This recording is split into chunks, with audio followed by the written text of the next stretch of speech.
Hello fellow survivors and welcome to Misery Mode in the latest patch with the Last Horizon. Today we're going to hop into a brand new run and play Misery, the hardest difficulty in the game by far. And that is this thing, New Misery, harder than Interloper in any way possible. There is a lot to say about this difficulty, particularly because I was one of the playtesters for it. I was one of those 4 people who were lucky enough to play this mode about a month before it came out, although don't be mistaken, I haven't played this for a month prior to release. I only played it really to test it and give a general impression to the developers, so don't think that I'm some sort of expert in it, but I definitely have some advantage in that I have tried it before it came out. Now what there is to say about this is that this difficulty is aimed at killing you, the player, and it happens in stages the longer you survive. So as the game progresses, it gets harder and harder and harder. This is very different from the other difficulties where you can stabilize and survive indefinitely provided you have the resources and means to basically meet all your meters. But in the Misery, the game basically handicaps you in multiple different ways as the longer you survive, and that's what Misery does. It's basically super Interloper. The closest to it is custom mode, where you can play things like Nogoa or No One Gets Out Alive, and I have a video series on that as well. If you're not familiar with it, Nogoa is basically a custom run where healing is turned off, loot is turned down, and wildlife is turned up, and the weather is terrible. That's basically what Nogoa is. And Misery is basically a worse version of that. Loot wise, Misery is probably a bit better than Nogoa and a bit worse than Interloper, but other than that it's pretty much worse than anything else. Everything is tuned to the max, the cougar attacks faster, the weather is worse, and you get a load of afflictions that make you weak, and the idea with this mode is to kill you. Now initially when the developers made Interloper, the idea was that people would die very quickly. They didn't think anyone would be able to really survive for very long, but over time people conquered it. With this mode, however, the idea is you're meant to survive just a few dozen days. I believe, and the developers agree with me, that there will be some people, some hardcore people, who can conquer this mode and survive indefinitely. I will try to do that, and I know how to do it in theory, but it doesn't mean necessarily I will succeed. But with all that being said, I will explain more details about Misery as I continue, because there's a lot to say about it, including the afflictions. I will spoil some of the afflictions as they happen, but I won't talk in detail about them until they happen, if that makes sense. So if you want to explore the feats, or not the feats, but if you want to explore the afflictions yourself, it's better to hop into Misery, but be prepared to try and survive for a long time before you actually meet them. There are 6 afflictions in total. So before we talk more about what Misery is, why don't we hop in, and then I'm going to pause the game once to explain the decision that has to be made, and other than that I will not do any pausing. I will just talk in the game time. So the thing about Misery is that this is aimed at people who think Interloper is too easy, and unlike the other difficulties, there are no feats at all. You cannot choose any feats. You also cannot choose to make any decisions regarding cougar or scurvy. Those ones will always be on, and you always spawn the same place, which is Pleasant Valley. So this is a standardized difficulty that has less randomness than the other difficulties, although there is randomness in loot still. We're going to choose female rather than male, for reasons that will become apparent when the first affliction kicks in. So we're going to go female. This is a difficulty where aesthetically the choice actually matters, which one you choose. So that we can call this is Misery, so appropriately we can call this Caffey Bates. Caffey Bates Dark, as in long dark. That's a reference for you. Okay, so what's going to happen now, we're going to spawn in Pleasant Valley by Draft Dodger's cabin, which is burned down, and it probably will be snowy and in the early part of the day, like early, like noon or something. Yes, we mostly spawn at the same time. So I'm going to pause the game now. This is the only time I'm going to do this. I'm going to tab out, which freezes the game, but you can still see where I am. I'm only going to do this now at the beginning. I'm not going to do it any other time. The reason I'm doing it now is because right now when you spawn, you have to make your first decision, and this matters a lot as well, because everyone spawns the same place, which is here in the draft judge's cabin, which is now burned down. And one thing we really need is to get a hacksaw. And one thing is the hacksaw can actually spawn by this cabin. So the first thing you got to decide is, if you don't get the hacksaw, you could just exit and reload the game and start again. I mean, you could do that. That's one thing. But the other major thing you have to think about is, where do you go? The thing is, you need to get matches, and matches are in Thompson's Crossing. But there's a plane crash nearby, which has great clothing. It'll be good to get good clothing early in the game to stay ahead of the curve. But if you don't find hats or gloves, you are likely to get frostbite very quickly, because the world is really cold. So already now when you spawn, you have to make a major decision on choosing where to go. And then you have to decide what your long-term plan is as well. So this is a difficult one to do, and the game hasn't even started. So let's hop back into it. Okay, so we are here in Draft Dodge's cabin. Let's first check to see if the hacksaw is spawned here, which it hasn't. It's not laying around or anything. We're going to grab all these rosips, because we need as much stuff as we can.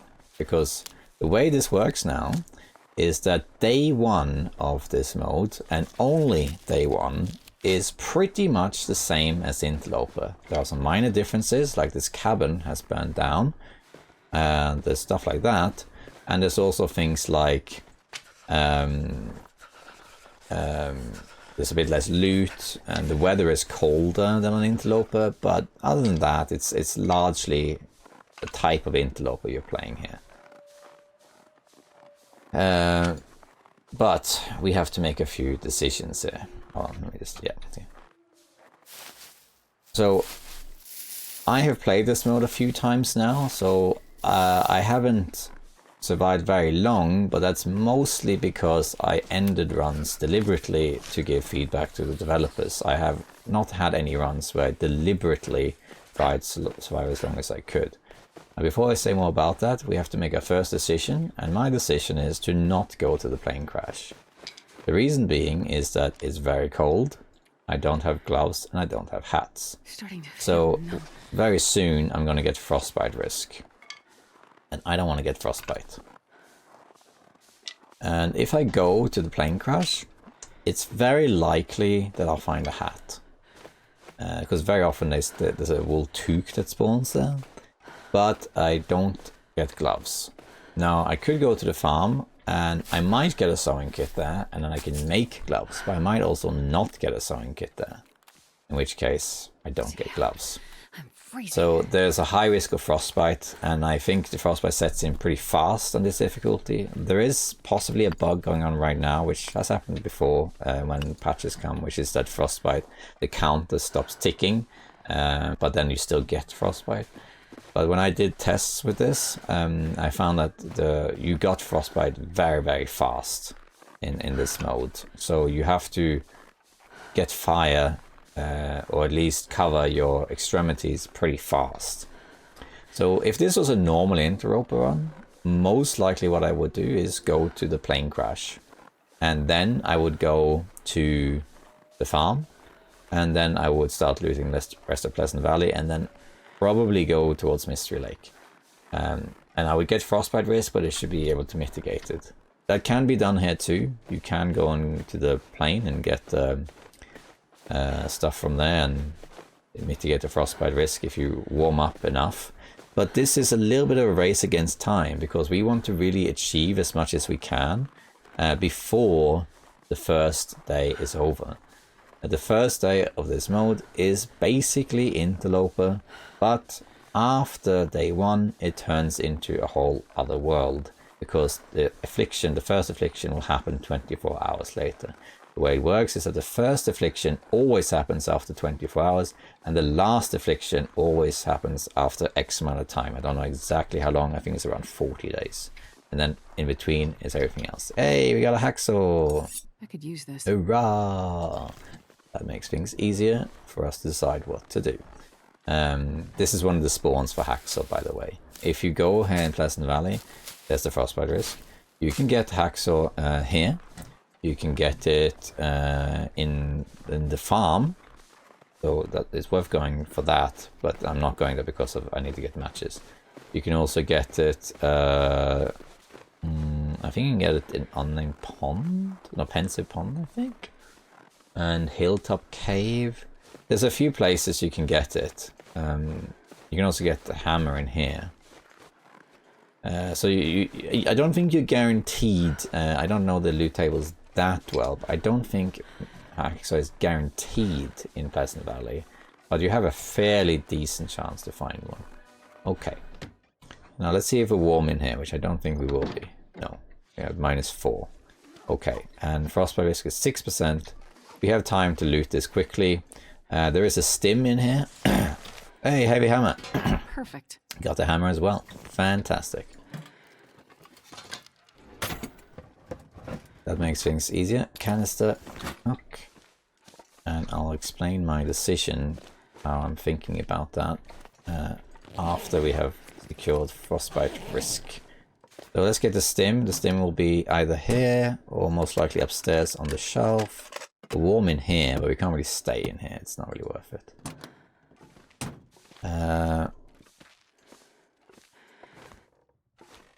Here is the stim. No. Okay, well then the stim is over there, but let's just open this. We need a pry bar. Okay, stim should be over here underneath this thing. There it is, yeah. This will come in handy. And we got whetstone, and I saw something very cool to my right. Data book. We got a distress pistol case. This can spawn here in the barn. And we have the pistol, but no shells, so it does nothing. And then we have wood. We got granola bar, which isn't vegan. And that's it. Okay, now we gotta keep moving because frostbite is still increasing. And we need to sort that out. So we're gonna head to Thompson's Crossing, which has guaranteed matches. It is in the rural store. You'll always find matches in the rural store. It will vary where in the store they spawn, but they are always there. You might as well check this. Finding a hacksaw early on a run like this will make things easier. Because it will give you more options, both in terms of forging and looting. But you don't have to get one. In fact, it should, in theory, be possible to survive on this mode without hunting, by just fishing and snaring. So it's not as important at the interloper to get the bow, but it does help a lot. There's a lot more wolves, by the way, because of they've turned up the predators basically. So there's more wolves than on interloper. So if you find a hacksaw, it allows you to get saplings and very early, and also allows you to go to the summit if you want, get the containers, and you can also get scrap metal for fishing quite early. So it is worth checking the main locations for a hacksaw in Pleasant Valley if you spawn it, but if you don't find one, it's not a big deal. And if you don't find a hammer, you can just keep going to Mystery Lake, for example, and you probably will find a hammer in Mystery Lake. But if you don't, just go to Hushtree Valley and go to Single Fire. If you don't know those regions and you don't know those routes and how to find those things, then probably Misery will be very hard, because if you think Interloper is hard, then Misery is going to be harder. It's a very, very hard difficulty, and in this episode here, this part 1, it may not seem that hard because it's like, well, I mean, it's frostbite and that, sure, but, you know, it's more or less like Interloper, getting on alright, you know. But trust me, it's just going to get worse and worse and worse. I might grab a rabbit. Hey, my hands are not bloody. You can spawn with bloody hands here. Okay, this is bugs. It says 6%, but it's not going up. Well, this one is 27 and it's going up. I need to get indoors first. I just want to grab some rabbits for hides. In my opinion though,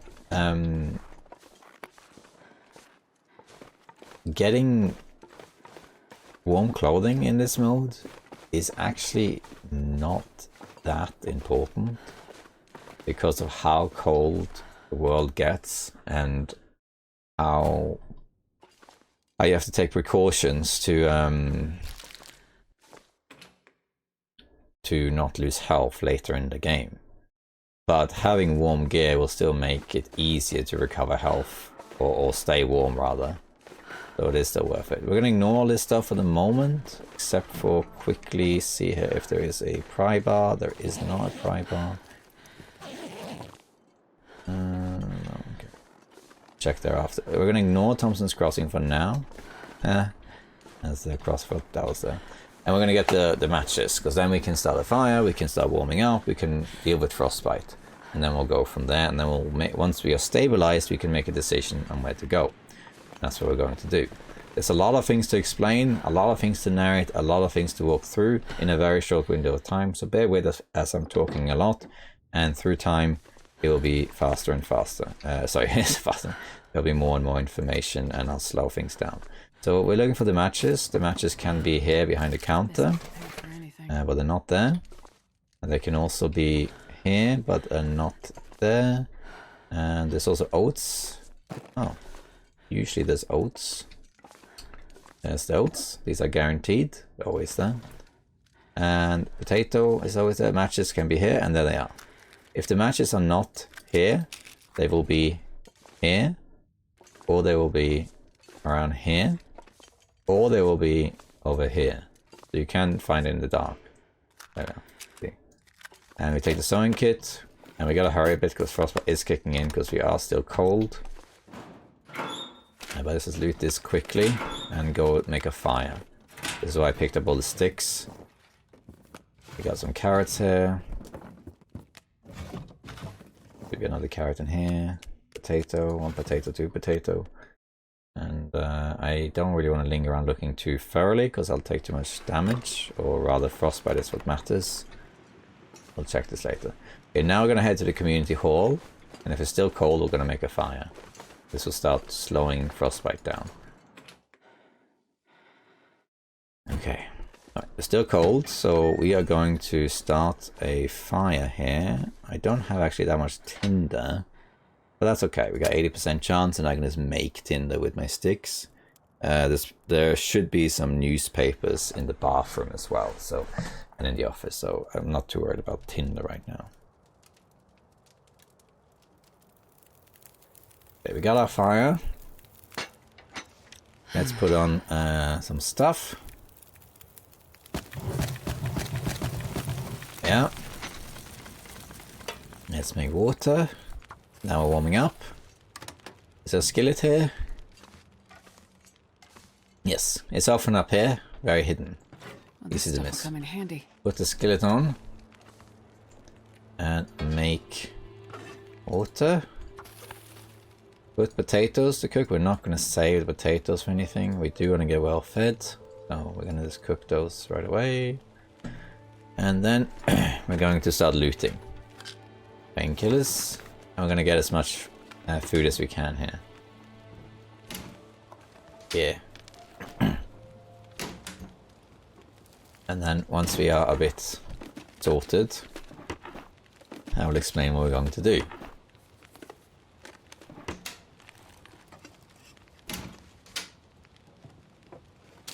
Get your chips.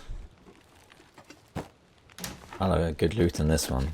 Getting lucky with the crisps. The hammer was a good find, but I don't actually need the hammer with the plan I have in mind. So the hammer was nice, but I don't know if I need it, at least not right now. Okay. Let's find a recipe also. It's around here somewhere. Gold. Warming up, we're removing frostbite. We probably will let this fire die out actually, but that's okay as long as I get a torch from it. Okay, where's the recipe? It can also be, I think, out here. I mean, I don't need it, to be honest. But just to have it. Usually it's around here. Or here. I mean, it could be somewhere else too. I think it's by the tables. How long for this? 14 minutes. Okay. Let's grab a torch, because I want to have a torch for later. Grab some tinder. Behind here there's a cabinet, which I can break down, and I might even do it just because I have the hammer. Just to get the wood. How long does that take? 56 minutes. Okay, later. Is there a box over here? Yes. So let's open that. Okay. And then let's check. Here we can take it. We don't need a charcoal, but we can take it. Hats and gloves is what I need.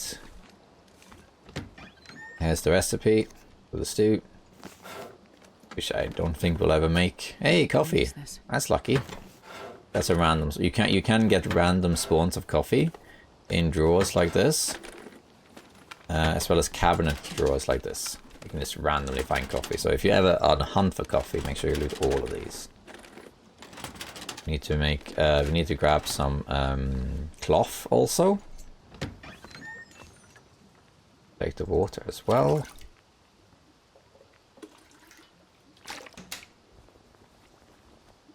Okay, I think that's it for now. Need to house our rabbits as well. 25, boil dry. Another one. Okay, let's start housing some curtains here.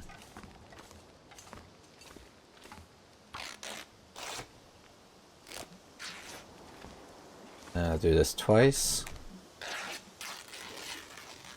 Okay. How's this looking? We got cooked potato. Great.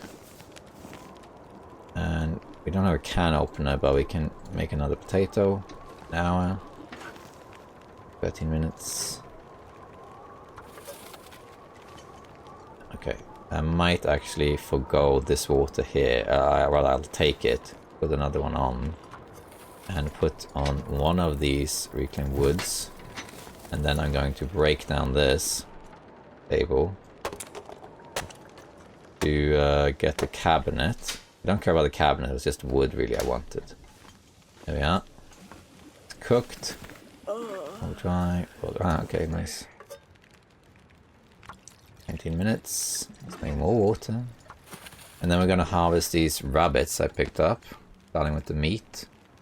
I think we will use the hacksaw for that because it's faster. The hacksaw also allows you to harvest carcasses a lot easier. That's also another thing.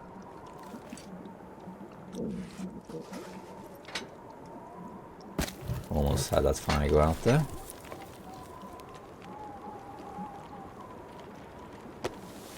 Two minutes. Frostbite risk is healed. We're gonna stay in here for a little while. It doesn't, so we're sit repping and getting organized here. Then let's harvest the meat of the other rabbit. Again, we'll use our hacksaw for that. We're gonna use our hands for the rest, though, probably. We're gonna leave it here too. Okay, because we want to go for well fed here, for sure. 5 minutes. Okay, nice. How long for the guts? 30 minutes and 40 minutes. And hands, it's 40 minutes as well. We'll do the guts, but not right now. Okay, let's make some bandages.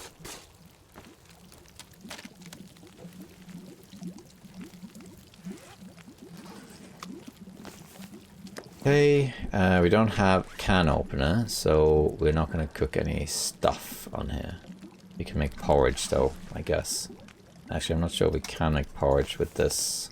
Oh, we can make a coffee though. Let's make a coffee. Yeah, let's make 2 coffees. And then I think we're actually going to let this fire die out. And then we do some stuff. And in fact, I can just go and grab some more cloth. We're going to get ready for a little journey while we're in here. And we will spend quite a significant amount of time here. as a result. So what we're going to do now is we're going to make hats and gloves, because we need that to prevent frostbite. Frostbite risk is now gone, but we'll get it back. That's done. Take the rabbit, take the coffee, stuff. Okay, we're good. Cooking level 5, we level up some cooking now, which is good. But in this mode, cooking level 5 does not really matter. Cooking level 5 in this mode really just makes it so you get more calories, because eventually you get an affliction called sour stomach, which gives you food poisoning regardless of cooking level. I can explain all that after I've prevented frostbite. Let's go crafting, because I found the sewing kit. So let's make head wraps first. Sorry, gloves. And then we'll make the head wrap. And now we should be safe from frostbite risk, provided that these things don't freeze. Put the hat on and gloves. And I can even make a second hat if I want to. I probably will find better hats though, but we could do it just to be safe. Let's break these down. And let's just make a second hat, just so we have a bit more leeway. And then we're going to harvest the rabbits. Just left them anyway. Let me just make sure I eat something. Eat the rabbit meat. We don't need to keep any of that stuff.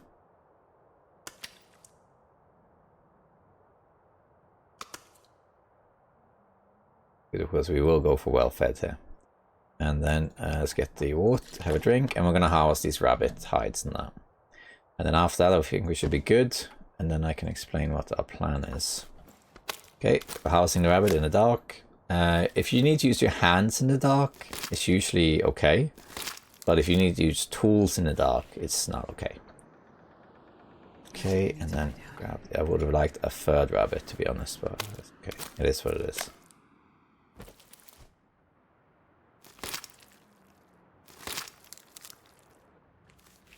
There we go. And now we're going to drop our guts and hide. And now we're going to basically sleep. First, let's eat some more stuff. We can eat our potatoes, for example. They don't really weigh much though, so maybe save those. But there isn't that much else. We can. None of this is particularly heavy. Do I have antibiotics? I don't. So let's not eat something too risky. Let's eat potatoes then. We might as well just eat it because we want a full stomach. Which I will explain why in a minute.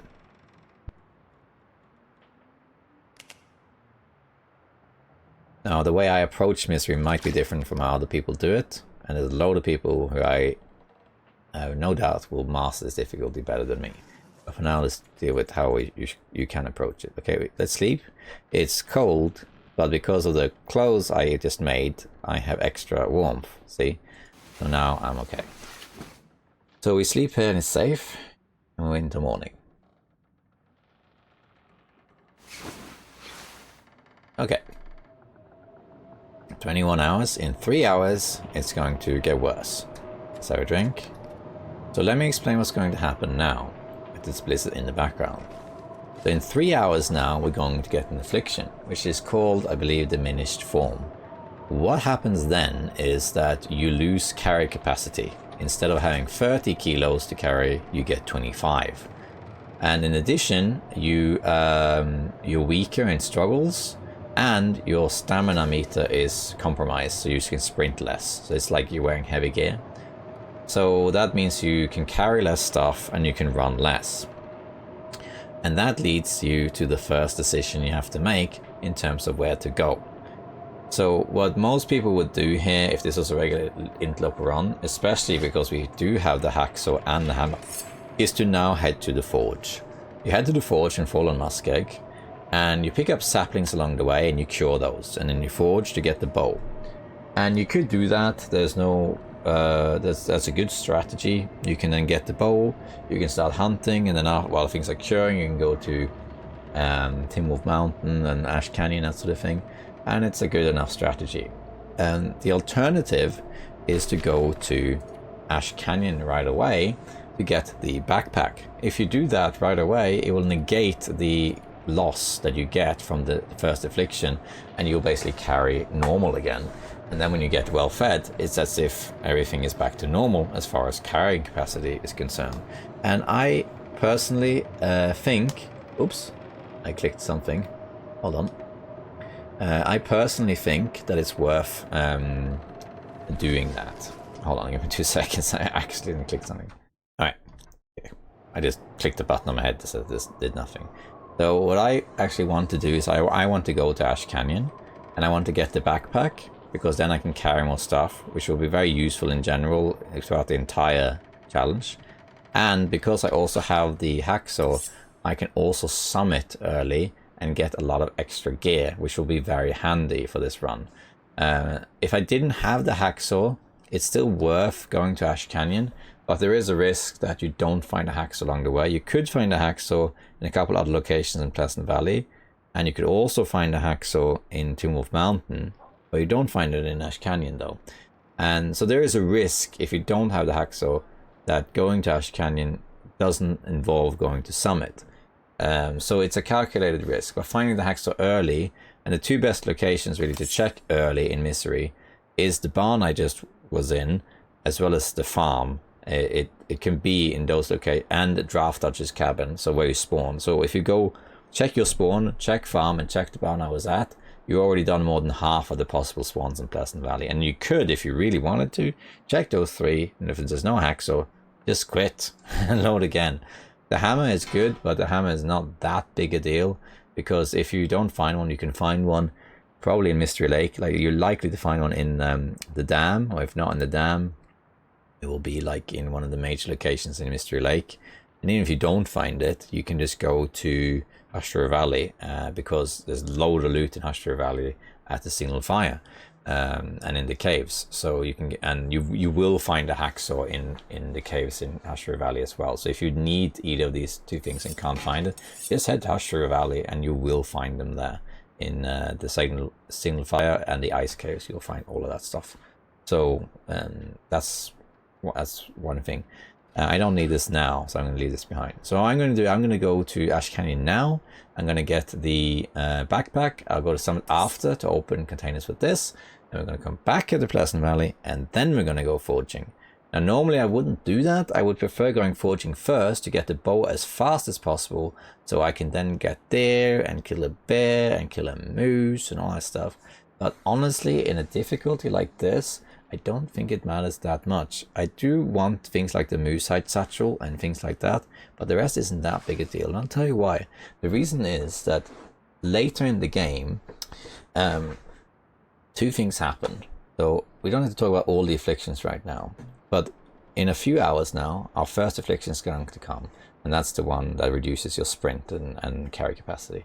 But the last affliction you get is called Broken Body. And the Broken Body one, with that one, you cannot heal. When that affliction kicks in, and I don't know when that is. When I did playtesting, it was on day 36. But I know it's later than that now. So let's just sake of argument say it's day 40. It could be later. But let's say on day 40, you get the affliction Broken Body. And when that happens, you can no longer heal. I just slept through the night and I healed back up to full health. When you get Broken Body, you cannot heal in any way. Not even stims will heal you. You are absolutely bound to your health. There is no way around it. And you take double damage from everything. So if you then, get cold for 1 second, you might take 4% damage from that. And then next time the same thing happens, and slowly but surely your life lifens away. And the thing is, there's another affliction called Sour Stomach. And Sour Stomach, basically what happens with that one, when you get that, is that you have an increased risk of food poisoning chance from all items that give food poisoning. And what that means is, and it ignores your cooking level. Now that is a game changer, because normally on an interloper run, if this was my base, it's a good picture of camp office, right? You would go hunting and you would get lots of meat and you just store it outside here in a nice order, lots of meat, right? And at some point the meat gets ruined and you're like, it doesn't matter. I have cooking level 5. I'll just eat all the ruined meat I want. Well, in Misery you can't do that, because the ruined meat will give you food poisoning at an increased chance, and it'll ignore your cooking level. And that means that in order to sustain yourself food-wise, you need to acquire food all the time, progressively, and cook them at a condition that means it's safe to eat. So storing a bunch of meat isn't really that big a deal anymore.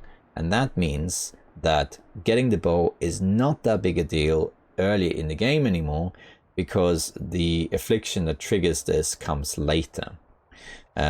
So you have a bit of time for that. So that's kind of my reflection on that. The only thing is that when this first affliction kicks in, sorry, there's a lot of explaining to do. That's why we're taking a moment to explain everything, because this is a complicated mode to conquer, okay? It's very complicated. So we're going to go out in a second, but here's the thing. When the first affliction kicks in, that one will always happen on day 1. The 6th and last affliction happens, let's just say it's day 40. We'll find out exactly when that is. But all the other afflictions, there's 4 other afflictions, including the sour stomach ones, but there's also 3 others. They can happen at kind of random points between day 1 and day 40. They're not completely random. I don't think you can get all 4 in like day 2, 3, 4, and 5 kind of thing. There will be, I think, an invisible timer, like every 5 to 10 days you get an affliction type of thing. But you don't know when they're coming or which order you're going to get them in. The only thing you know is that the first affliction will reduce your carry capacity and sprint, and the last affliction will impact your healing. And then everything else in between makes it harder. So yeah, this is very, very tough, and it does change a little bit how you want to approach it. In the late game, provided you survive to the late game past affliction 6, you really need to constantly sustain yourself by hunting frequently. Snares would be good. Fishing is even better because vitamin C is achieved through fishing, but you have to stay warm at all times, and you can't stay put for very long because then the cougar will come. And on this difficulty, the cougar shows up in your region after just 10 to 12 days. It's really fast, so you don't have much time. Okay, that was a big information dump, but there's a lot to explain with this mode to understand the decisions that has to be made. It's a complicated, very, very difficult difficulty. Okay, now we stabilized ourselves. We have the clothing that we need to prevent frostbite. We are going to get cold when we go out, but what happens now, the affliction is going to kick in soon.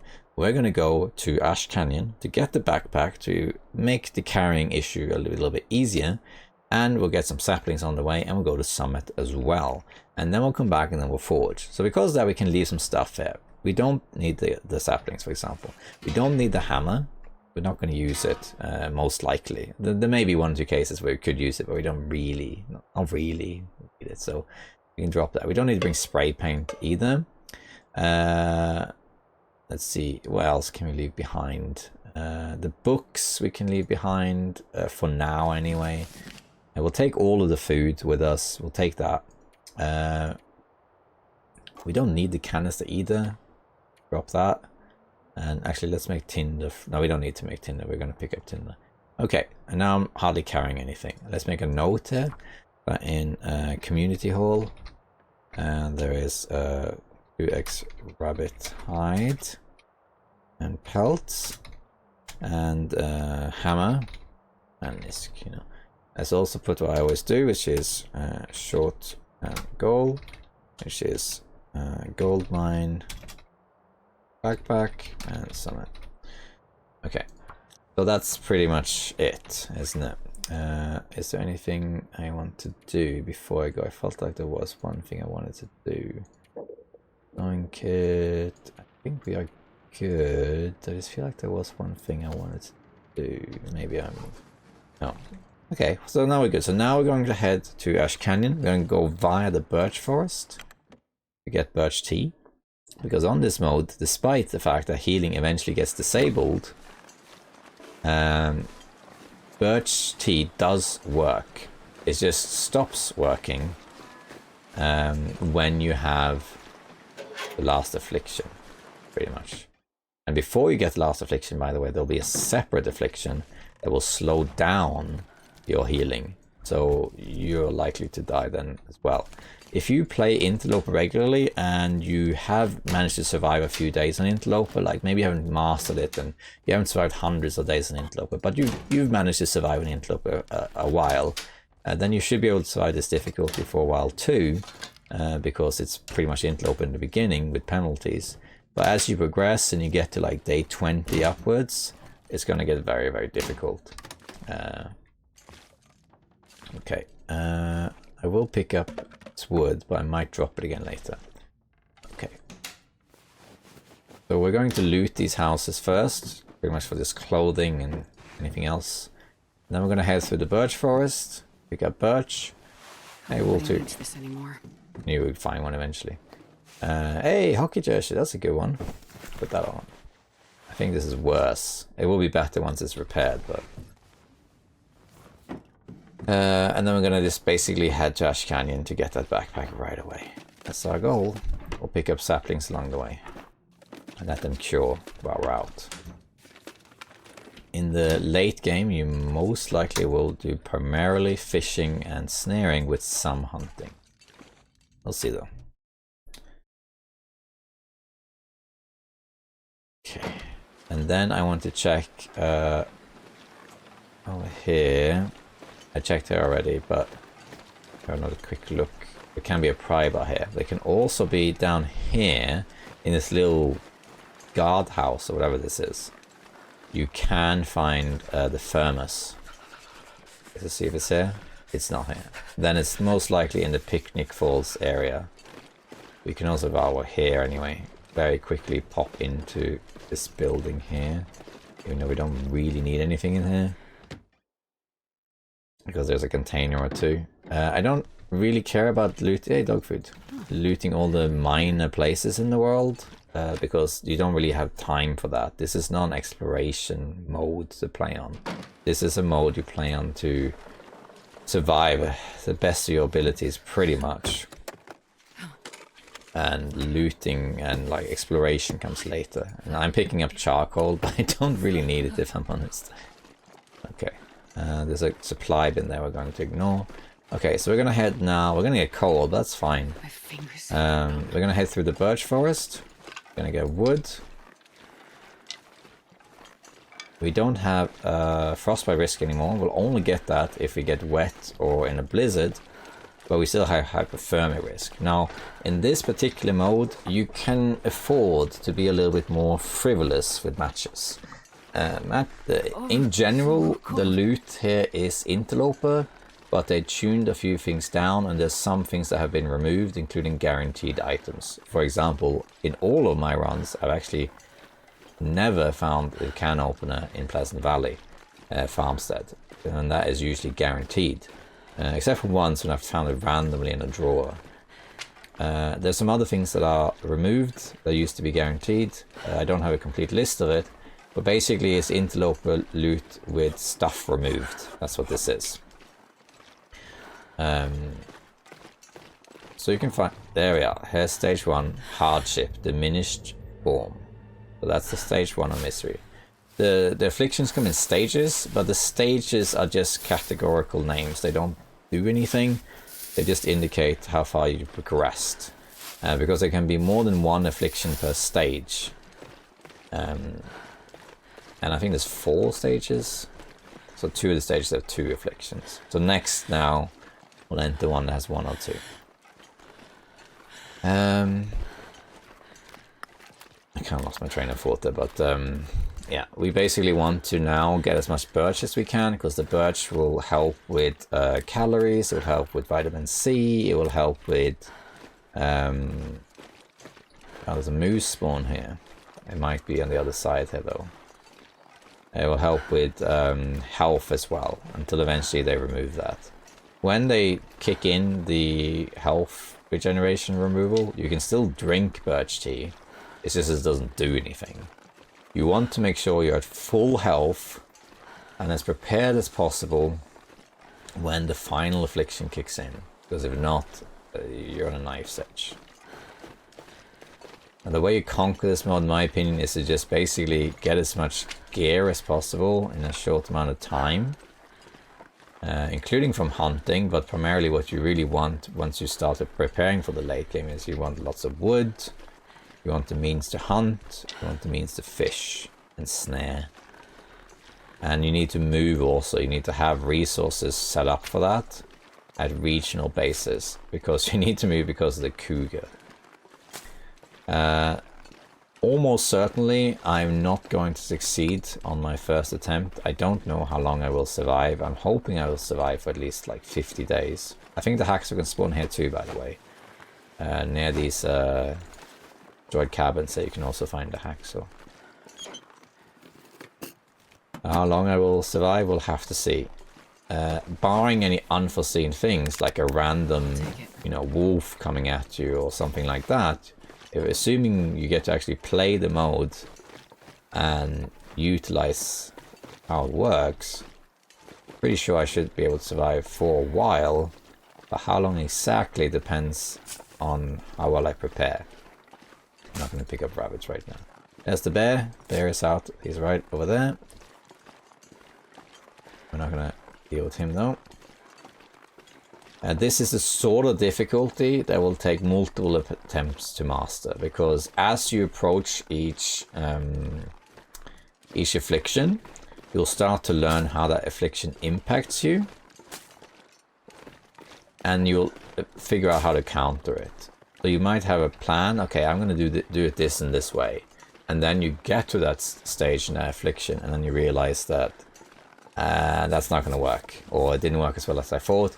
However, if I did it this way or that way, it will work. So this mode will take practice. I will do the best I can in this series and try and survive as long as I can. But unlike my interloper runs, where I'm pretty sure I can survive forever, assuming I don't die to stupid stuff like hubris, I don't know how long I'll survive here. I think I should be able to survive long enough to get the final affliction. I think so. After that, it depends a little bit on how prepared I am and how well I manage my resources. So we'll see how it goes. If I do die, I can guarantee you that there are several players in the community that will conquer this mode. It can be defeated.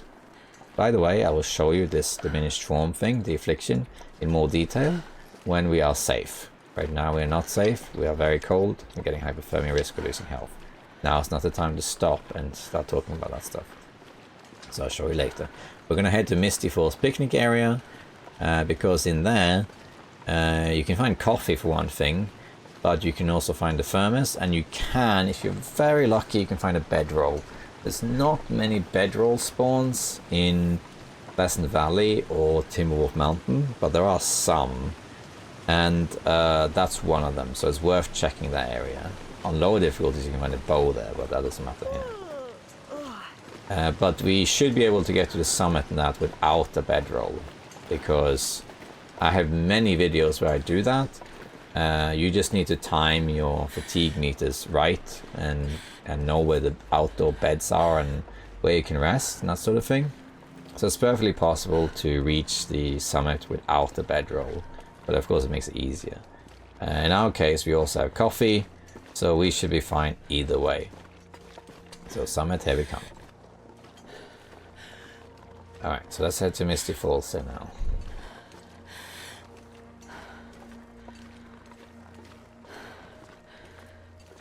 So far, as you can tell, it feels more or less like regular interloper, but in time it will feel less and less like that. Now when I did playtesting, I never survived very long because I didn't really dedicate that much time to it. So I was one of 4 people who were lucky enough to be asked by Hinterland, the game developers, to test this mode before it was launched. We were given access about a month or so before, and our primary role was to just give feedback on how it worked and how long we survived, how we approached surviving it, and what our general opinion on it was, as well as any bugs and that sort of thing. We're going to go over here. So here's the route to Misty Falls. Easiest. And I did several runs, and many of the runs were used to test different things to see when stuff happened and how different things worked. Very few of the runs, actually only really one run, was one where I tried to survive properly, so to speak. So even though I playtested this and I have quite a lot of experience with this mode, I haven't survived in a quote real run for very long. So I'm by no means an expert at this. I guess I have above average knowledge of the mode compared to other players because of the playtesting, but I do not think I'm going to be the one who first conquer this mode and survive, 100 days. There'll be other people who will do that before me. Following our feedback, they changed the mode a little bit, but primarily they just tweaked it. They didn't make major changes, really.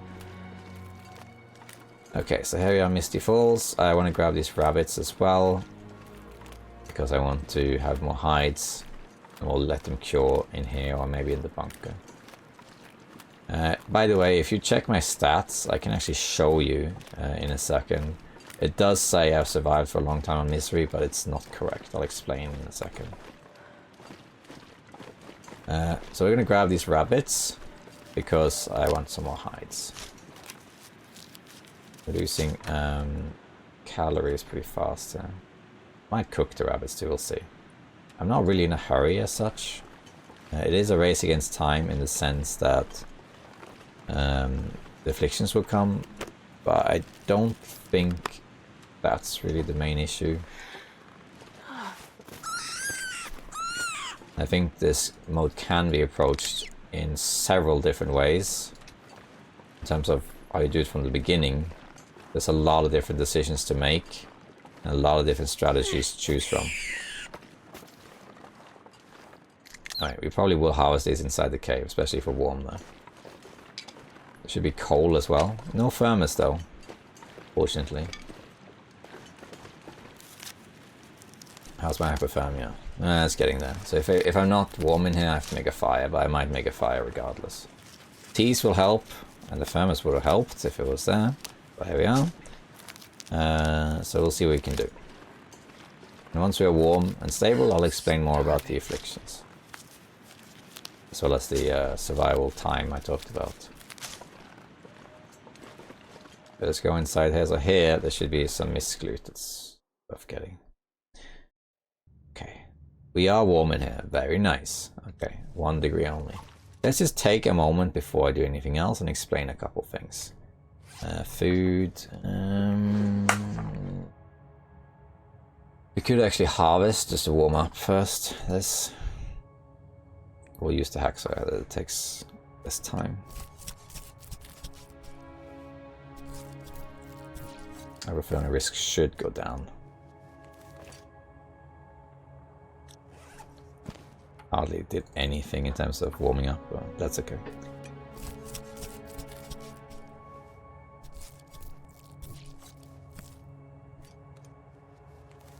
Okay, so if you go on my statistics, yeah, you'll notice that on the right it says I survived 70 days. But just so you know, that's not true.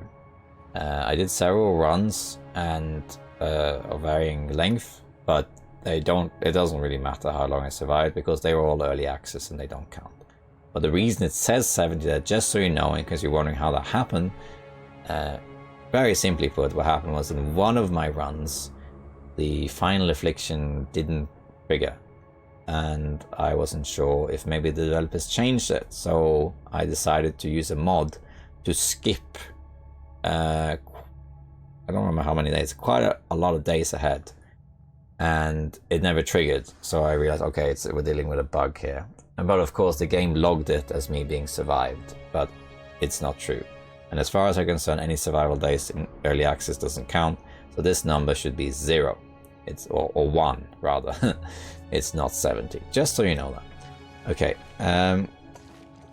it's quite dark here. And it's barely warm, really. So let's talk about the diminished form also, before we continue. Now we have our first affliction, diminished form. A morbid decay that sets in. You have less stamina, your carry capacity is reduced, and wolves are less likely to flee during a struggle. So what that means is that if you come into contact with a wolf in a struggle, it's very unlikely that you will succeed in defeating that wolf. You have to just win the fight overall, outlasting it. So wolf struggles are severely more dangerous than they are on interloper. And you can sprint less, so this is my stamina meter now. It's almost as if I'm wearing heavy gear when I'm not. And your carry capacity is reduced. And now I'm tired, so it's even less, but it's 25 kilos. So that's it, that's how that works. We might actually, I can't sleep in here because I don't have a bedroll, but I might make a fire nevertheless. Let's actually make a fire. Let's go in a little bit more.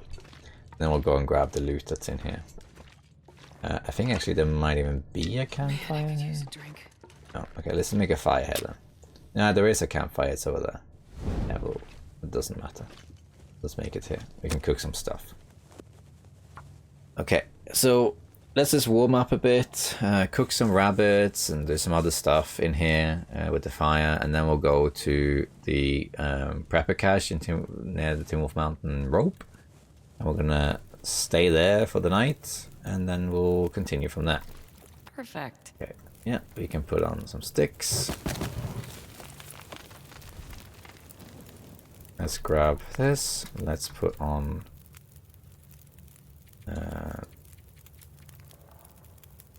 down first, I guess. Let's place this skillet. Cook raw rabbit. Do this. Eat the raw rabbit. And let's place the other rabbit. 30 minutes. Okay. We get some water as well. Let's just grab a torch.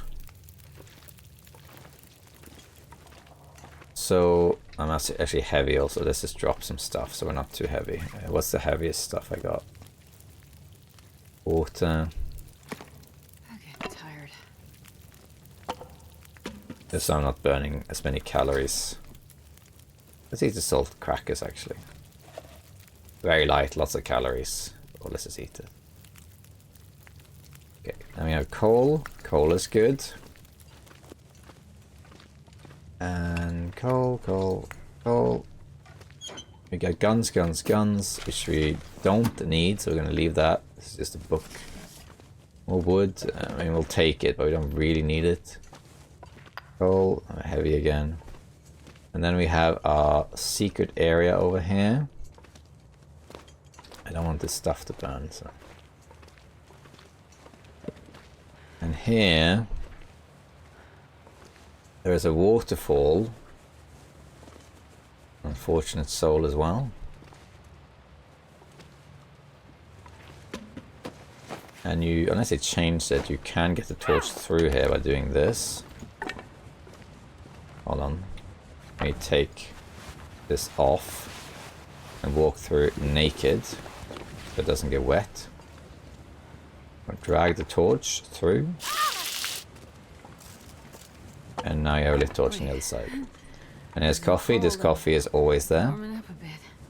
If you warm it up, you also levels cooking. Antiseptic and marine flare. Very nice. And that's pretty much it. Then we go back out here. Put our clothes on. And let's just light another torch. We'll grab more torches after. So now warming up again. That's how you protect your clothing. Some people call it an exploit to do that with a torch, and it is an exploit. However, you could argue for sense of realism that what you're doing is you're walking through the waterfall with the torch under you, which probably would hurt a bit, but you would protect the flame that way. So you could say that that's what's happening. There's a little bit more coal here. Let's grab that.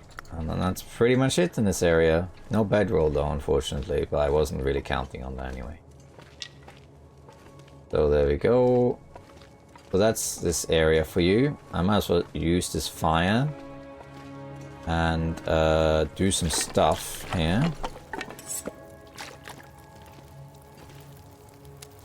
Eat all this rabbit. And unless there's a blizzard, I'm not worried about the wolves at all, so I think I wouldn't mind. Is there anything I need to cook here or anything? I don't think so. Maybe we could just let this die out and I can get to the cache. I'll sleep there. Nice, good one. So I'm quite heavy now, but that's okay. Not too bothered about that yet, because I can use the prepper cache as a storage. Right, that's good enough for now. So we're very tired, but we have fire. So I'm gonna head to the prepper cache now,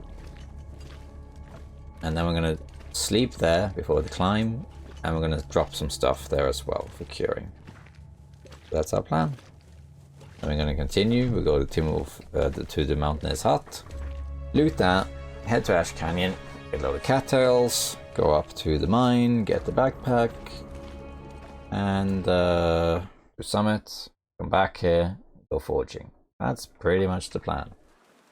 And I'm not too bothered. Oh damn it. It's windy, and I smell, and I'm slow. That's not good. Well, I do have my marine flare, so I can always use that against the wolves. I don't really care if it gets used. As long as we can get to the prepper cache, we're fine. There are wolves around. There should be at least 2 wolves in my way. So we'll have to take that into account. I could have housed them in the cave, but I didn't really feel it was necessary. Could drink a coffee, I guess. Don't think that's necessary either.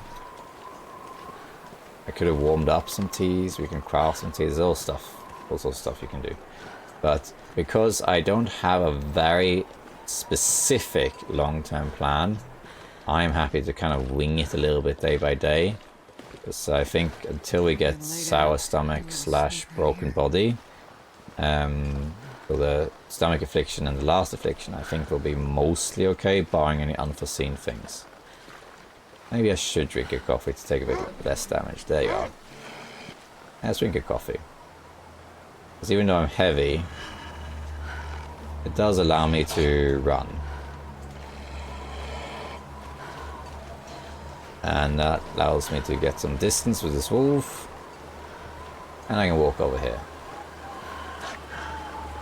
Now, one difference between this and Nogoa is that on Nogoa, permanent health regeneration, or health regeneration rather, is permanently turned off. So in custom games like Nogoa or As Dead Sleep, you can never recover health unless it's through stims or pies.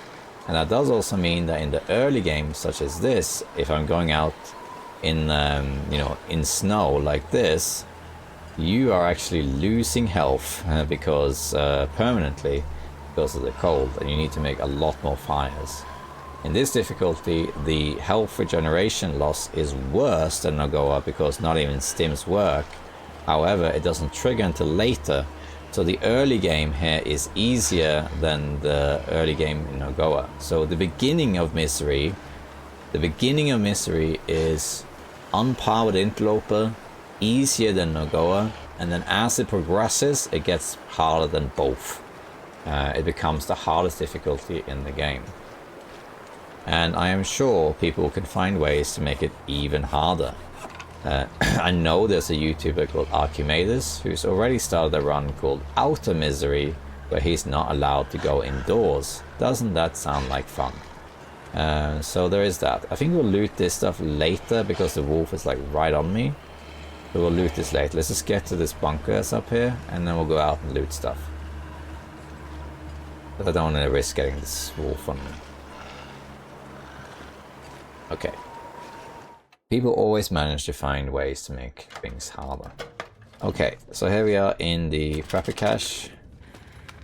And there's Miss Gluten. Check the cabinets for random coffee chance.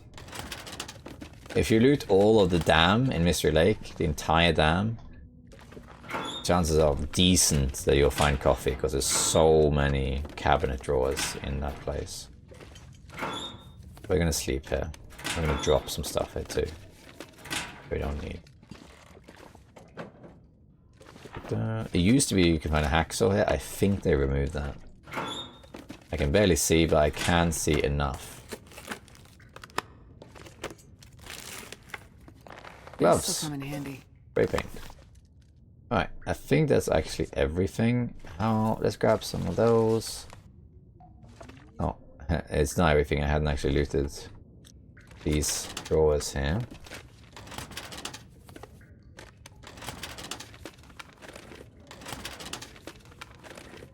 Okay, let's drop here the saplings, and then let's harvest the rabbits by hand. I'm going to leave them here to cure for later. The next rabbit too. There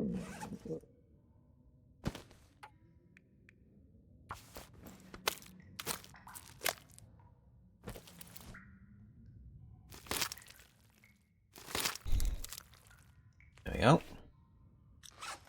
Drop that.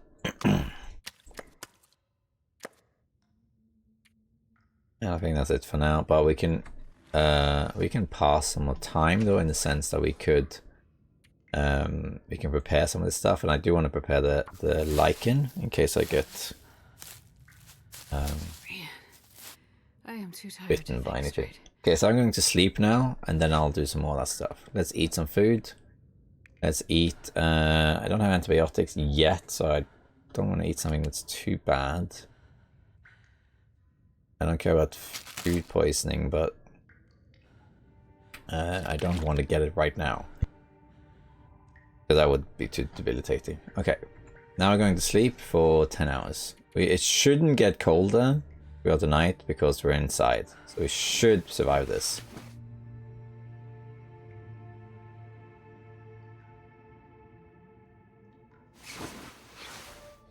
Alright, and we're good. Now, before we continue, let's just craft a few things. So let's just sort out a few bits and bobs. So you could also repair things, of course, but I don't know if that's worth it really. I would like some more tinder. We'll get more tinder though soon, but let's just have some ready in case we need it. So let's harvest that, and let's harvest this as well. The newspapers. Then we have tinder. So we're not in a situation where we need to start a fire and we don't have it. Okay, and we could also prepare just a couple of these things. Let's just prepare the birch bark. The rest we can prepare later. And then we can sleep, we can eat a little bit, and we can sleep. So let's eat our carrots. I don't think we'll get food poisoning. There are recipes for carrots. On this mode, I don't really care about it, because you're not planning that far ahead. And sleep for 3 miles. And in terms of matches, that's what I was talking about before, where I lost my train of thought. Matches, you can be a bit more frivolous with matches in this mode, because there on average should be less matches than on interloper, but still quite a few.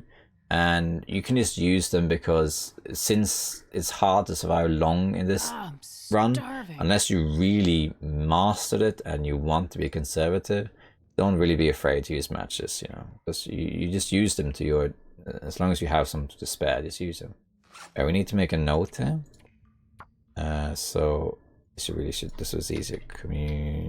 Community hall, and then also prepper cache. We have to rabbit. I got, and then one B sapling, one M sapling. Okay. Then we can leave, except we are a bit heavy. Let's also leave some wood behind here that we don't need. I don't really need to write that. Fur, for example, is very heavy, so let's leave that. We can leave the cedar wood as well, and let's leave the reclaimed wood as well. We'll take the coal though. It's always handy to have coal. And the rest I think we'll take spray paint, leave that as well. Let's leave some charcoal. Oh. And I guess that's it. I think that's it, yeah. Yeah, okay. So let's go. And then we can loot what's outside here as well, just to make sure. And that we don't miss out on anything. We can grab the wood later, because we don't need it right now. Very, very cold. Meats are draining pretty fast, so I'm pretty sure they've done it so that the meat is drained faster than interloper. Minus 33. The world is definitely colder than interloper. I don't know exactly how cold, but it is cold. On one of my testing runs, I was on Signal Hill in Pleasant Valley. I think it was on day 8, and it was minus 100 degrees. Granted, it was windy, but it wasn't a blizzard. And oh boy, that is cold. So yeah, it gets cold. We're approaching day 2 here, as in we survived 2 days. And the second affliction can happen at any point now. I don't think, though, it will happen right away. Like, I don't know exactly how the afflictions are programmed. Like I said, the first one will happen on day 1, and the last one will always happen at the end, which is probably day 40 or maybe day 50, something like that. But the other ones can happen at random intervals in between. But I think they probably program it to be something like that an affliction shows up every 5 days, plus minus, 3 days or something. So you could get an affliction 2 or 3 days, 3 days in like 3 days after the next one, or it could be 8 days or 10 days, something like that. I think they're like spaced out quite some an interval. That's what I think. And because it's so cold, the clothing curve doesn't matter unlike interloper. So right now, granted it is early in the day, but still it's minus 37, which is insane because it's a clear day. Now on interloper, if you get good enough clothing in the early game, you can stay ahead of the cold curve, as I always call it. So for example, with this gear, this isn't great gear, but if I had this, this is pretty good, but the rest is not great. If I had gone to the plane crash, for example, which I didn't do, and I got maybe wool 2, another pair of trousers, a couple other things, and I had a warmth bonus. Warmth bonus is plus 6 now. Let's say the warmth bonus I got was plus 12 to make it generous. Let's say it's plus 12. On interloper, in the first 10 days or so, maybe even the first 20 days, it's likely that you can go out on interloper and you won't be cold. Or you might be cold, but you'll be very slowly getting cold. Because on interloper, the cold gets colder, the world gets colder every day. Or not every day, but it goes down in temperature, about 20 degrees in temperature across 50 days. That's what happens on interloper. So if it's minus 2 degrees on day 1, the same situation will be minus 22 degrees on day 50, and then it doesn't get colder from there. But because this happens progressively through those 50 days, if you get really good clothing gear in the early game, you can actually stay warm on interloper in the beginning, and that's very useful. However, if you... Oh, we have moose markings here, so I have to be careful. However, here, that's not really a strategy because the world is really cold already. So even in a sunny afternoon, it's going to be cold. Pick up all the sticks I can, because I can dump them at the Mountaineer's hut for later use. No moose is out right now. I'm losing calories very fast. Grab this as well. Now a lot of saplings, as you can see. You can sometimes find 4 saplings there. Not usually though. I do want to run so I don't take as much cold damage, but I do lose a lot of calories running. You can grab some more rabbits here, really. Might as well. You can just take a break in the Mountaineer's hut. There will be matches there as well, so you might as well. I'm not worried about the wolves because they shouldn't be an issue here. There 1 rabbit, 2 rabbit, 2 rabbits, okay.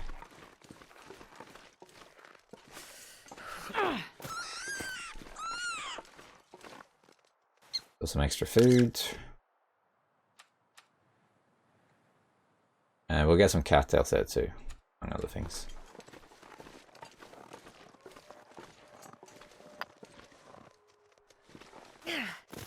What? That hit him. That also kind of hit him. There we go. Alright, before you can get away, huh? Sorry, Barry. Alright. Let's have this marine flare out, just in case. Okay. Sorry, I had to pause for a bit. Usually if you see me pause in random places, it's usually because the baby woke up or something. There's a storm warning in my area, so if suddenly you hear like loud background noise or some sort of static, it's probably a storm on the windows. But hopefully it will be okay.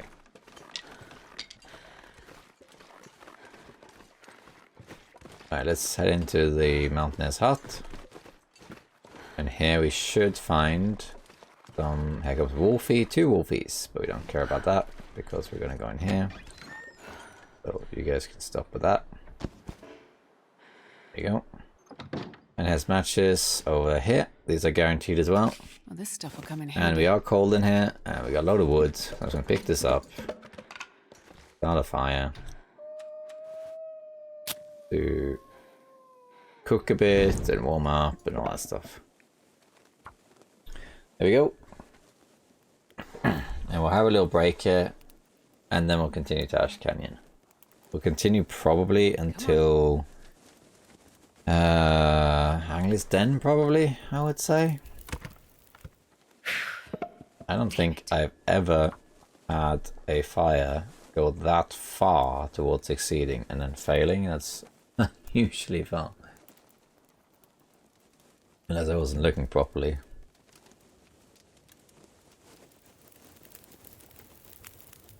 There we go. Let's put on fur and some sticks. Okay, we got our note. Memento hint, that's just booted on there. Then we have this one, which actually has a map on the back. I don't know if you ever noticed that. Cool, huh? And sewing kit. Hey, hacksaw, look at that.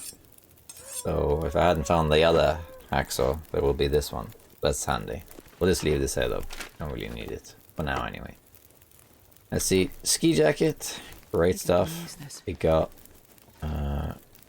Orleans. We got a fishing book. This could be handy actually. And we have, I saw it, mag lens right there. That's nice. We'll clear that. And then we have this. Kittens, painkillers.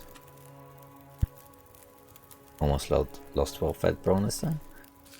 And there we go. Alright. Let's... I should have actually done this first. I forgot. How's this? Start making some teas here. And while we're making teas, we can prepare some more teas. Like the mushroom ones. Because then if I do get food poisoning, I can cure it. So we're going to do that for a little bit here. Get some teas going. They will also help us travel. Because we can warm up. And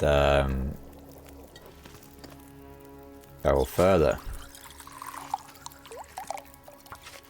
I'm not too bothered about saving them for like pies or whatever. I'm not too bothered about that. Okay. We can also put... let's go grab these rabbits of ours. Need to eat something. How about... best. I don't want to smash open the cans unless I find something. We can eat a potato, I guess. Let's eat this granola bar. And also this good condition sardines. I'm actually running kind of low on water here. Okay.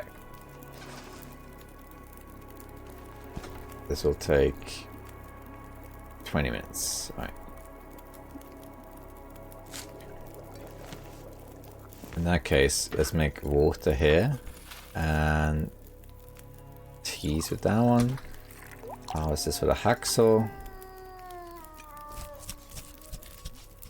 might even stay here a little while too, just to get situated. I don't think we'll stay until next day though. I doubt it. Another tea. And let's harvest this as well.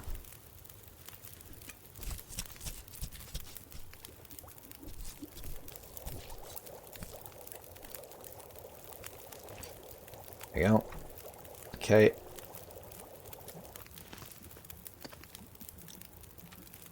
Alright, let's place the meat here. The cook. There we are. 38 minutes. We should put... Oops. Oh, I need torches anyway. Put some more wood on here. Let's see. As long as I tab out to make sure I'm recording. It has happened that I've not recorded stuff. Okay.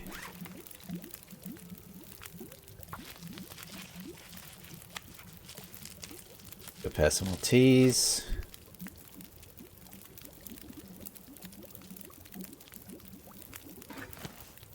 Okay, and then we can do half a liter this time. And we can make some more reishi.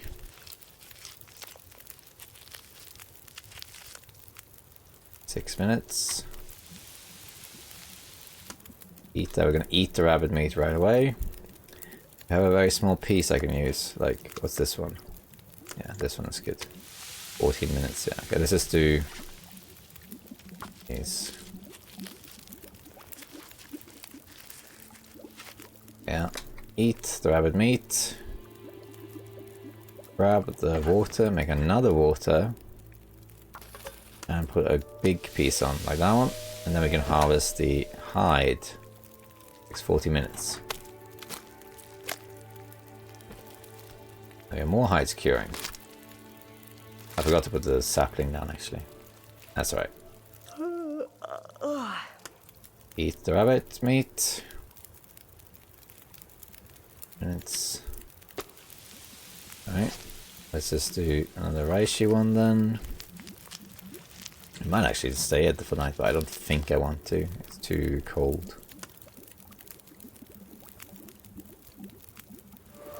Hey, cooking oil too, how about that?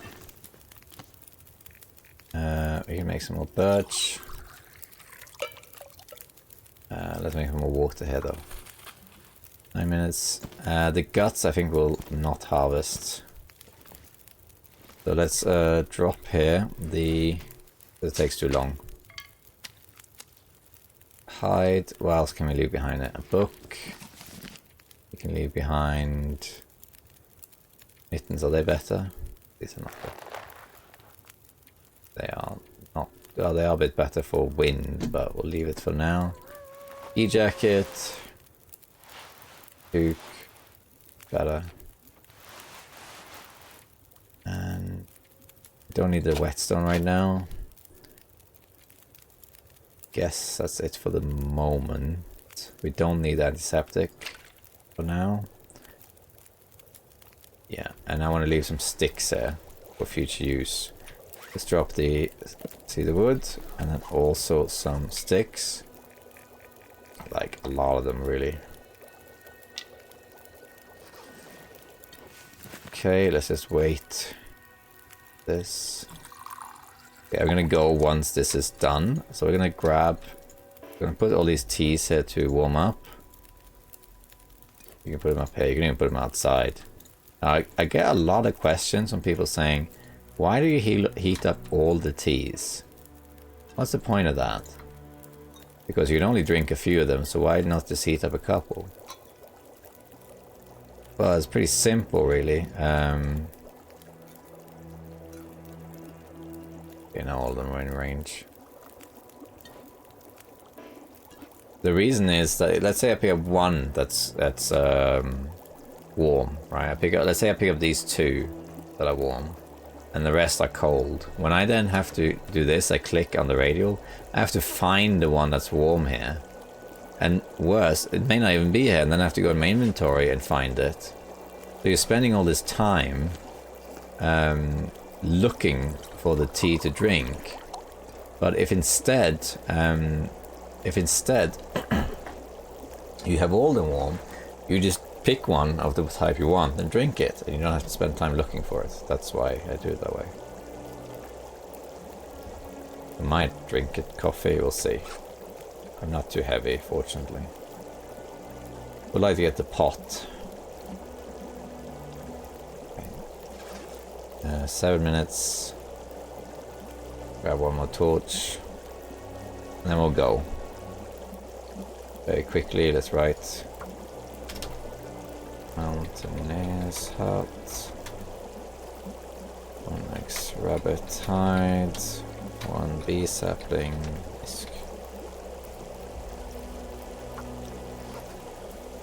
Oops. Oh. Let's light this and take all of this stuff before it gets burnt.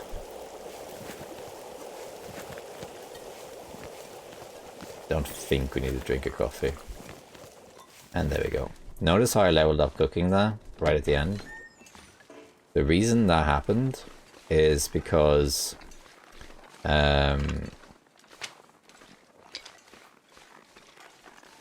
one of the coffees there was the coffee I found. Look for Hennes here, by the way, you can find Hennes here. If you find a coffee or tea in the world and you heat it up, you actually level up cooking doing that. If I make a coffee and then reheat that coffee, you do not gain cooking skill from that. Because you already cooked it and you level up cooking making it, and then you don't level up again by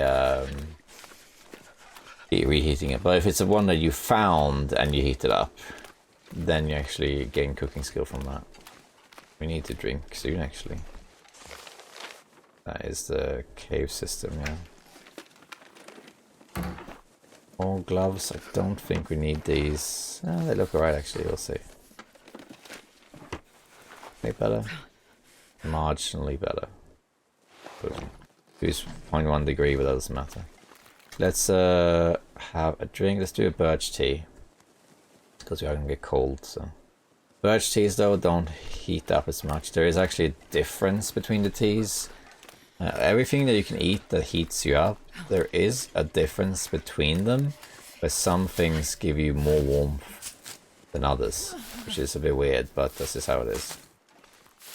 I don't remember exactly, but I believe the best ones are... I'm gonna grab all these cattails, by the way. I hate being cold because it really... I think it's rosehip and reishi teas. I think give the most warmth. I can grab these cattails, but I'm not gonna go around and grab every single one because it's just too much. I think I have enough tinder now as well. Yeah, fine. Grab these though. Let's drink a reishi tea this time. Yeah, warming up again. I want to keep this torch going. I want to stay warm as long as I can. There is a container here, unless it's not there on this difficulty, where you can get peaches and coffee and that sort of thing, but I'm not sure if I can be bothered to go there, to be honest. Chain these torches, see if it can last all the way to Anglistan. Or alternatively, we could goat up to Homesteader's Respite, where you can get combat pants. That's also a thing we could do, rather than going to Anglistan. It doesn't really matter.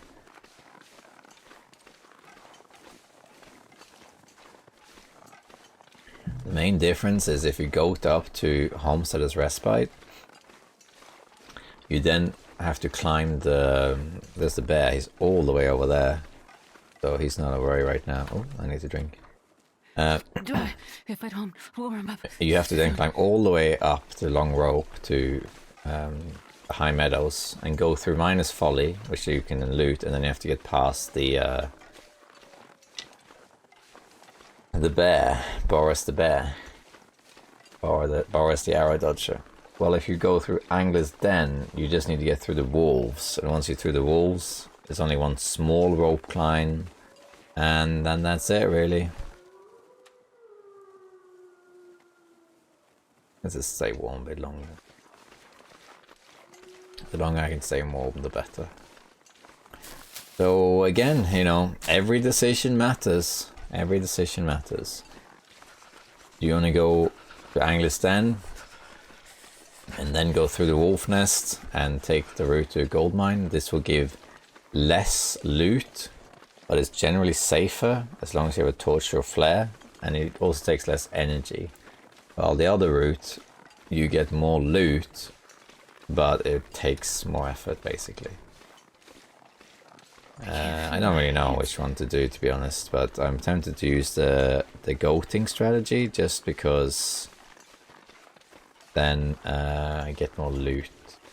Don't know if it really matters, to be honest. Especially because it's so cold, so I don't think in this difficulty we'll ever be in a situation where I'm going to be outside and it's really warm. Like this here, when the sun is about to set, they're cold now. Sun is about to set. This is usually the warmest part of the day, and it's still as well. It's not sunny though, but it is still. So this is a warm day, and we're on day 2, and it's minus 28. That's how cold this difficulty is. So that's going to be a big issue, especially in the late game, to maintain the fire all the time. That is a big threat. Oops.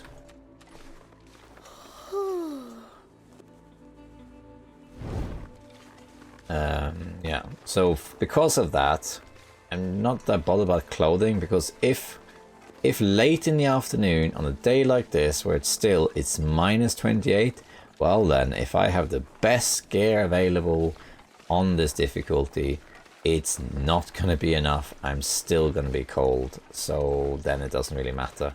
The warm clothing, the function of warm clothing in this difficulty, as far as I'm concerned, is to help warm you up when you're indoors. Because if you could say, well, if it's that cold, I might as well walk around naked, right? No.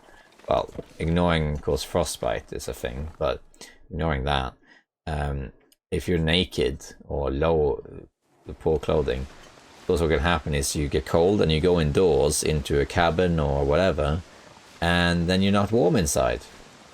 Because all the indoor locations have warm bonuses, and you typically are warm indoors. But if you have poor clothing, you'll be cold indoors, and you don't want that.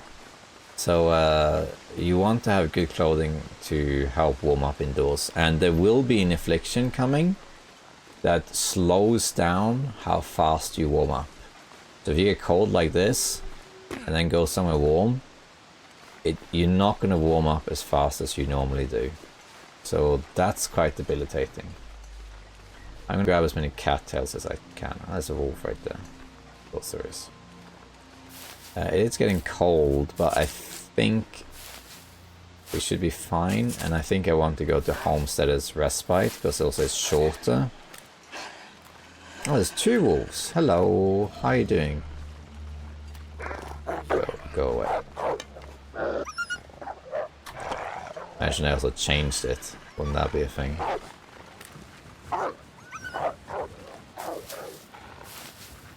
So an interesting thing happened there that I believe has been recently changed. Oh, there's the storm. There's the storm. So if you hear some background noise now when I'm talking, that's the storm hammering on the windows. So sorry about that. But yeah, the wolves, I think they may have changed it without telling anyone, because in the past, the animals follow this sort of tandem system where if one attacked you, the other ones would pretty much ignore you. So if you had 3 wolves on you, one of them would go for you, and once it all of them can stalk you, but once one of them attacks, the other 2 will just either disengage or just stand there. But here, you may have noticed that one of them went to me, and the other one was also going to me at the same time, although further away. So it's possible that they changed it so that now the wolves can attack at the same time. I don't think they can attack simultaneously though. But yeah, oh wow. Hey, thermals. Let's check something.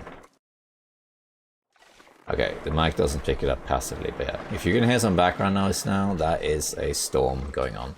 But I'm gonna end this episode soon, so it's not gonna be on for very long. So I hope you just bear with. So up there is the Homesteader's Respite, right up there. You can't get there without a rope. No lantern. Yeah, it's this, of course. Scrolled message.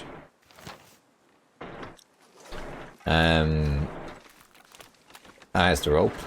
Ironically, why is it there when it's meant to be up there? Yeah. But you can goat up there. You can goat. You probably will get a sprain, but it doesn't really matter if you're gonna sleep anyway. So we're gonna goat up there. It's not that hard. I can actually usually not remember the exact route to do it, but I've never actually failed it. At this point I should mention that I'm really, really good at jinxing things. I tend to say things, and then they happen. Like, you know, for example, hey, it's a good thing that we're not in a blizzard right now. And then I just kind of like look around and like, oh, a blizzard hit, you know. So yeah, we'll see what happens. Okay, I want as many cattails as I can. There's a load of cattails here in that canyon as well, because they can maintain me while I head up to the mine.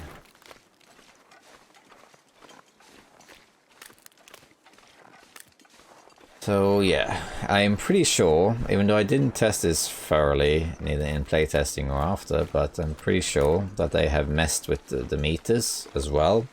And I'm pretty sure that your hunger meter especially is drained faster than an interloper, because I do feel that my hunger is going down much faster than it does on interloper. Probably the other ones too. And it's the same in Nogoa. If you put those settings high up, then you drain them a lot faster. And in fact, you get to the point on Nogoa, you can only sleep 7 hours, because otherwise you get dehydrated. So we're gonna go up here, and we're gonna go along this wall over to Homesteader's Respite. It's not that hard. You just need to get to that little ledge there. Let's see if I can show you. Where my thumb is now, right there. As long as you get to that ledge, you're good. Oh, yeah, so that's not too difficult. You just pretty much just go up here as high as you can, and usually I will always shoot it.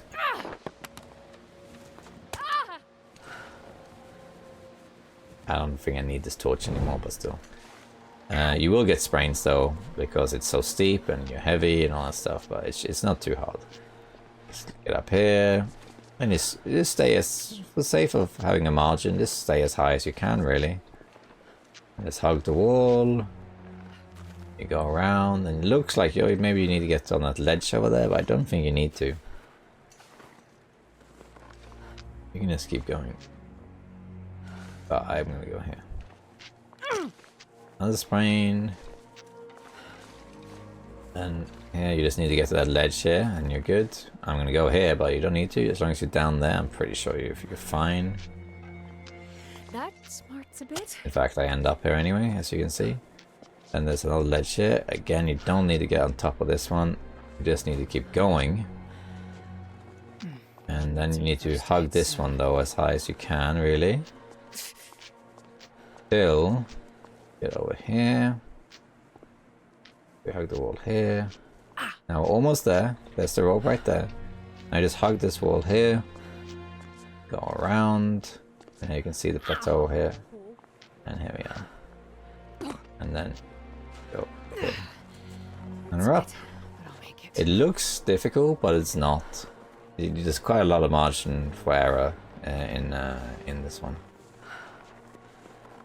If I can salvage this fire, I might use it. That smarts a bit. Just because I think there's ptarmigans here.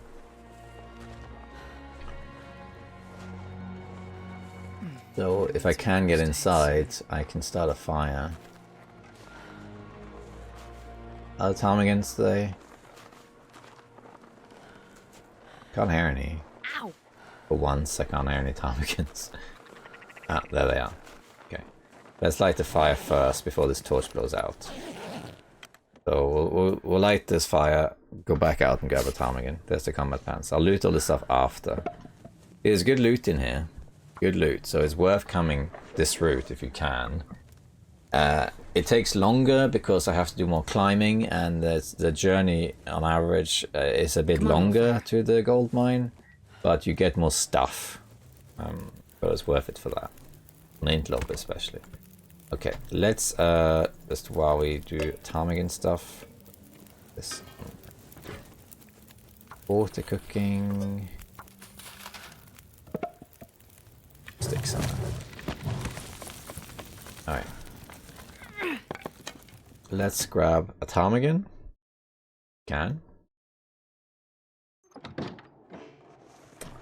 Oh, I have 2 sprained wrists. I think I will actually repair it. Just load a cloth in there.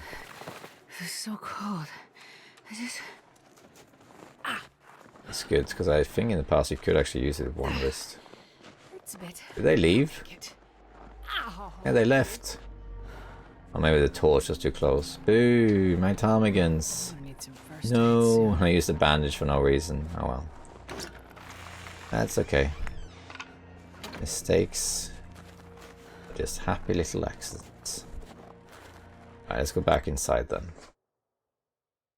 And we'll check out what's there. So we got wool sweater. Armored pants. Booze. There's the other rope. Put it at the anchor. Might just do now, to be honest. Peaches. Matches. These are guaranteed, these matches. More peaches. Book. Don't really need it. Dog food. And a crate. Wood. Anything else? I don't think so. I might go attach this rope actually. I think that's it. Curtains. Let's go and attach this rope. Just in case I need it later. I do not think I will need it later, but let's do it.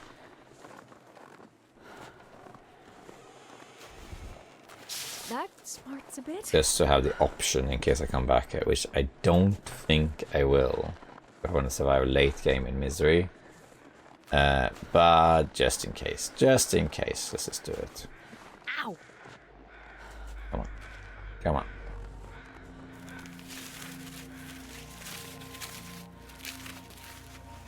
Go grab the rose hips. Go back. Shame I didn't get a ptarmigan. I wanted the meat and I wanted the feathers to make the insulation layer. But oh well, there we are.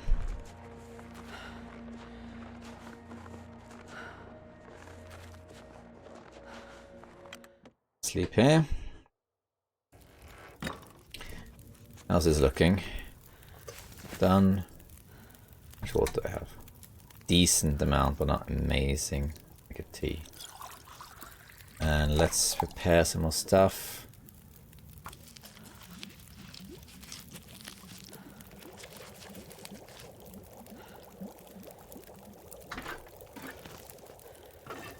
Make a bit more water, and let's make another tea.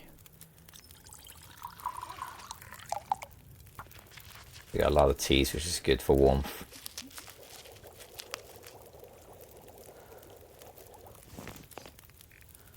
Yeah, let's just cook all this stuff and roll sips as well. They're doing well here.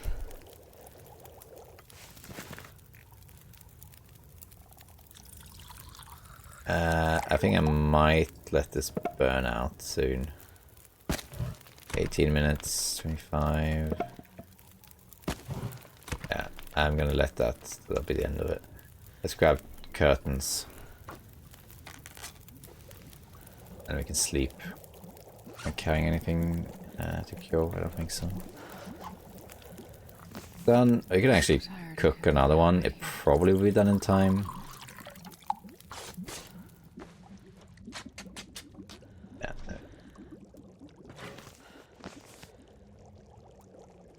Okay, let's just take this. Okay, let's sleep and then go from there. So let's start. We have so much canned food. It's annoying because I don't really want to open it unless I have a can opener. So I should have maybe gone to the farm for that, but there's no respawn. Let's just eat. I have ways to mitigate food poisoning now, so we could just do that. The only thing then I don't heal is the only problem. So we can eat some cattails for now. I think I know what I want to do. I'm going to eat all the food poisoning stuff when I wake up instead. So let's drink this.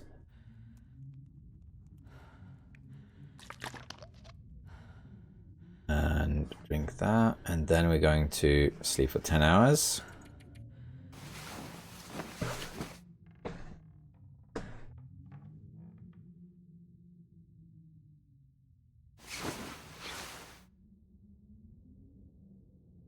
All that stuff healed, huh? And then we're going to eat some of the low condition stuff. Because if I get food poisoning now, I'm not that bothered. Because then I can just heal. I can just sleep again. Need to get a pot so I can make stuff. Am I gonna get food poisoning? No. Lucky me, huh? I'm gonna take a moment and repair a couple things. So with on the ski jacket and that, so diving gloves are actually marginally better if they were repaired a bit. So here's the combat pants, those are great, but again doesn't matter too much here. And I got a wool sweater, that's great. I'll just drop the clothing I'm not using. Would like to repair this ski jacket because it's not great condition, as well as the thermals. Oh, nice, we managed first try. And these thermal underwears. Ah, come on, we almost got it, come on. Come on.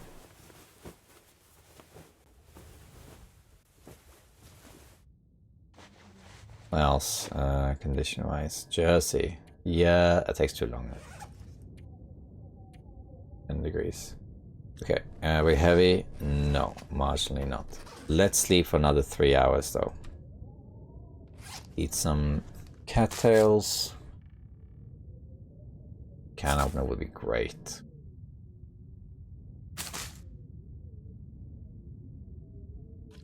Water, and we'll sleep another 3 hours. So we're fully rested before this rope climb.